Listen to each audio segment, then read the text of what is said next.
Kita bisa punya gaji 1 bulan 10 juta asalkan punya indukan yang banyak. Minimal teman-teman punya indukan 70 ekor. Nah, 70 ekor bisa beranak 2 dalam 1 kali beranak. Itu sudah mencukupi.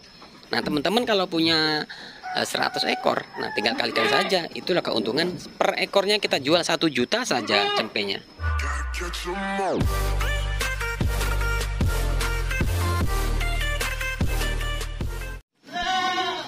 Halo guys, assalamualaikum warahmatullahi wabarakatuh. Jumpa kembali dengan Indra Palevi Channel. Kali ini kita akan bahas bagaimana peternakan breeding bisa dijalankan dengan baik ya teman-teman. Jadi untuk mengetahui bagaimana sih ulasannya, buat kalian yang belum subscribe silahkan bantu subscribe, like, comment, and share, tekan tombol loncengnya agar teman-teman nanti setiap saya upload video bisa dapat notifikasi. Jadi yang sudah subscribe saya ucapkan terima kasih.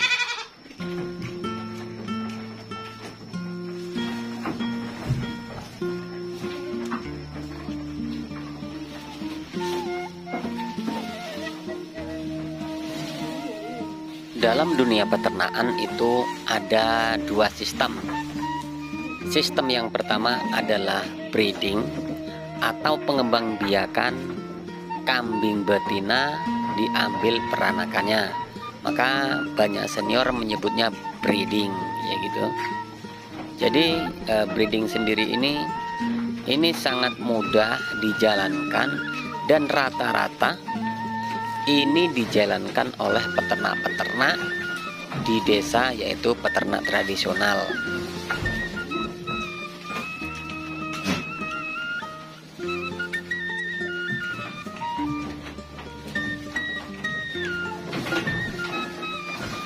Kemudian yang kedua adalah sistem fattening atau bisa disebut penggemukan atau pembesaran ya.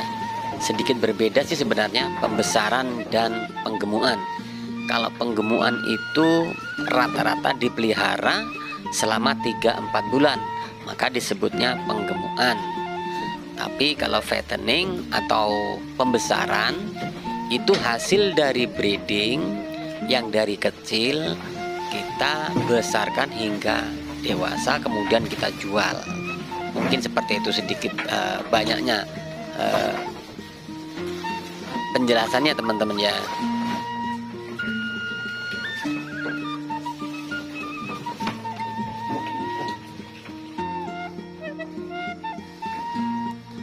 Lalu jenis apa atau sistem apa sih yang cocok bagi pemula?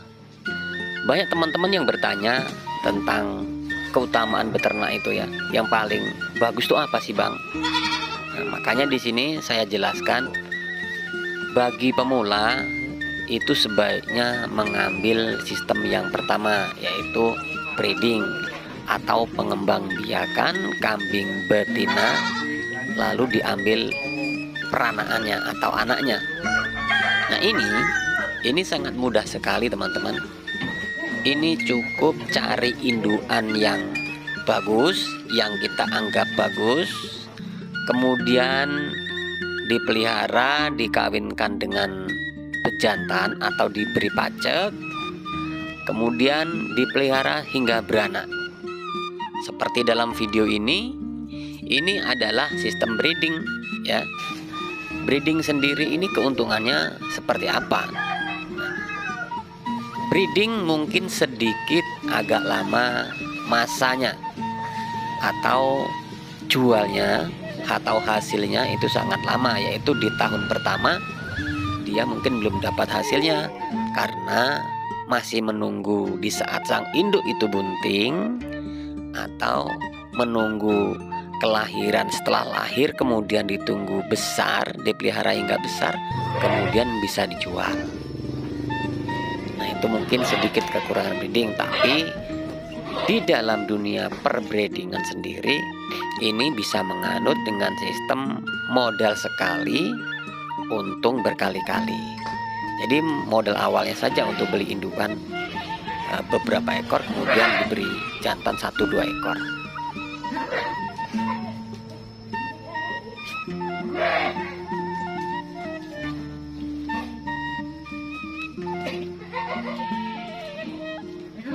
Kemudian breeding sendiri ini punya jarak atau punya masa kandungan atau punya masa birahi. Jadi kambing betina ini atau indukan sendiri itu masa buntingnya di 5 bulan lebih sedikit atau sampai 6 bulan. Itu tergantung bagaimana betina itu mutunya bagus atau tidak. Tapi rata-rata itu di 5 bulan lebih sedikit sampai 6 bulan kandungan atau buntingnya si kambing pasti beranak. Jadi masa buntingnya itu 5 sampai 6 bulan ya teman-teman ya, untuk betina bunting.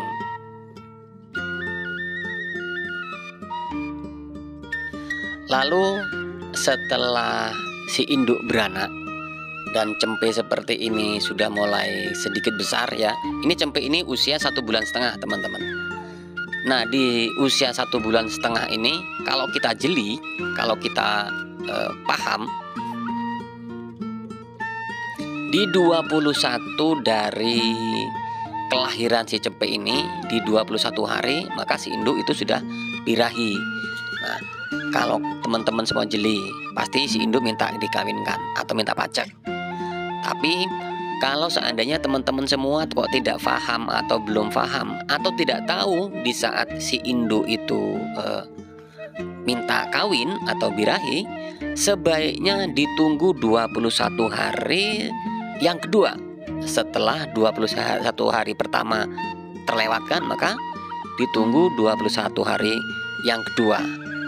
Maka dia akan birahi dan itulah saat yang tepat untuk mengawinkan atau memberi pacak pada betina tersebut.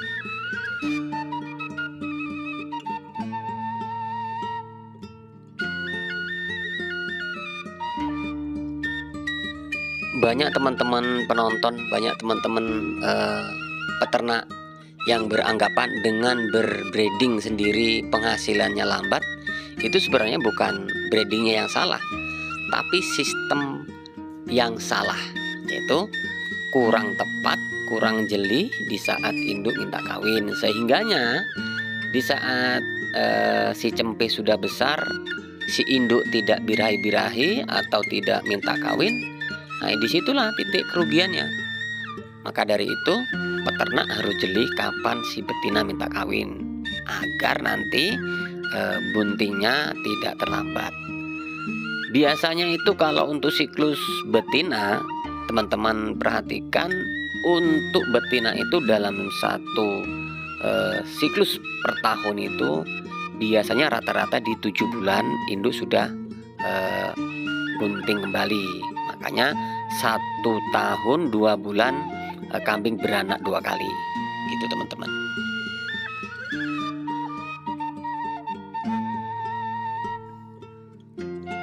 Kemudian breeding sendiri bisa nggak sih mencukupi ekonomi keluarga? Nah permasalahannya bukan cukup atau tidak cukup teman-teman.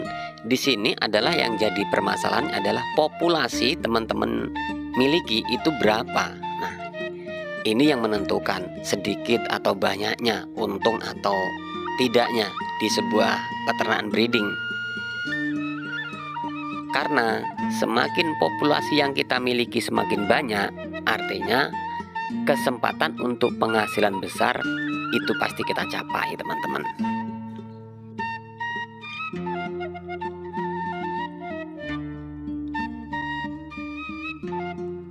Sebenarnya keuntungan sendiri bisa kita ciptakan. Mau seberapa sih gaji seorang peternak? Nah, ini yang menentukan adalah si peternak sendiri. Kalau mau breeding bergaji 5 juta per bulan atau 10 juta per bulan, maka teman-teman bisa menghitung dari setiap induk yang beranak. Itu teman-teman bisa tahu kalau induk itu 1 tahunnya katakan 14 bulan beranak 2 kali. Kalau beranak 1 saja, artinya setiap 1 tahun induk itu bisa menghasilkan 2 cempe. Ini kalau 1. Kalau 2, andaikan 2 ekor maka 4 ekor. Jadi teman-teman bisa kalikan. Itu kita ambil sedikitnya saja, minnya saja ya teman-teman. Dan kalau andaikan kok beranaknya 1 tahun cuma sekali, maka kesempatannya adalah per tahun beranaknya 1 ekor. Nah, kalau teman-teman memiliki 100 ekor indukan, artinya teman-teman itu memiliki 100 cempe dalam 1 tahun. Itu minimal. Andaikan 2 ekor dalam 1 tahun, itu sudah 200 kalau beranaknya 1 ekor. Tapi teman-teman kalau beranaknya 2 ekor, nah kan terus bisa mengalihkan saja. Selama penanganannya, selama perawatannya, selama pakannya baik, bagus, maka semua akan tertarget. Target tersebut akan tercapai. Tapi dengan ketentuan, karena kita ini urusannya dengan nyawa, usaha kita ini usaha nyawa, maka ketentuan hanya milik yang berkuasa, Allah Ta'ala, gitu ya teman-teman.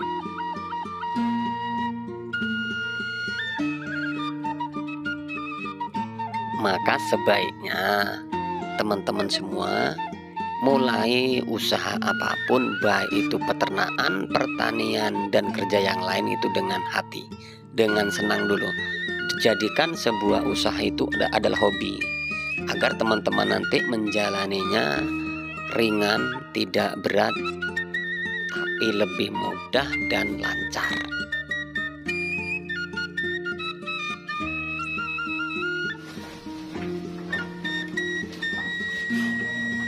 Dan andaikan teman-teman kok belum modal, mau 50 ekor atau mau 100 ekor indukan dalam berbreeding, ya mulai saja dari kemampuan kita masing-masing. Karena setiap kita, setiap orang itu mempunyai takaran rezeki masing-masing teman-teman, juga mempunyai kekuatan permodalan masing-masing. Jadi kita nggak boleh iri atau kita nggak boleh menjas seseorang itu bermodal, seseorang itu dimodali, jangan. Tapi sebaiknya dimodal atau tidak, kita adalah sama, yaitu peternak yang semua bisa dicapai dengan sistem. Semakin banyak permodalan kita, maka akan semakin banyak hasil yang kita dapatkan. Itu di segala bidang usaha. Nah, mudahnya breeding itu teman-teman ya, breeding itu bisa disederhanakan. Andaikan teman-teman kok di wilayahnya masing-masing itu tidak ada rumput, bisa dengan pakan daun singkong. Kalau ada daun singkong, ada rumput, lebih mudah lagi, kita bisa ngarit rumput. Kalau tidak bisa, maka kita bisa silase.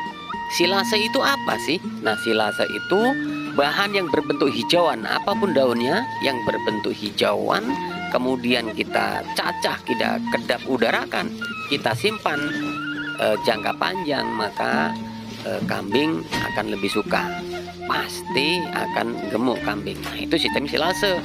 Tapi kalau mau dikit bermodal, sedikit dimodali, maka diberikan tambahan molasses dan probiotik. Ini disebutnya fermentasi teman-teman. Sebenarnya mudah, banyak hal yang harus kita timba, banyak hal yang harus kita pelajari, banyak hal yang harus kita kita pahami. Karena peternak itu tergantung bagaimana sang sopir, sang nahkoda, sang peternak itu menjalankan mudah atau tidaknya. Terkadang yang bikin ribet itu kita sendiri teman-teman, atau sang peternak sendiri.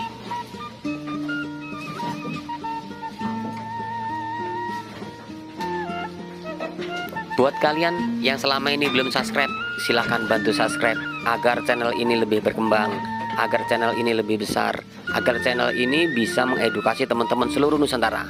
Jadi lain kali akan kita bahas lagi bagaimana sih peternakan fattening dijalankan dengan benar. Tunggu video Indra Polupi channel yang kedua.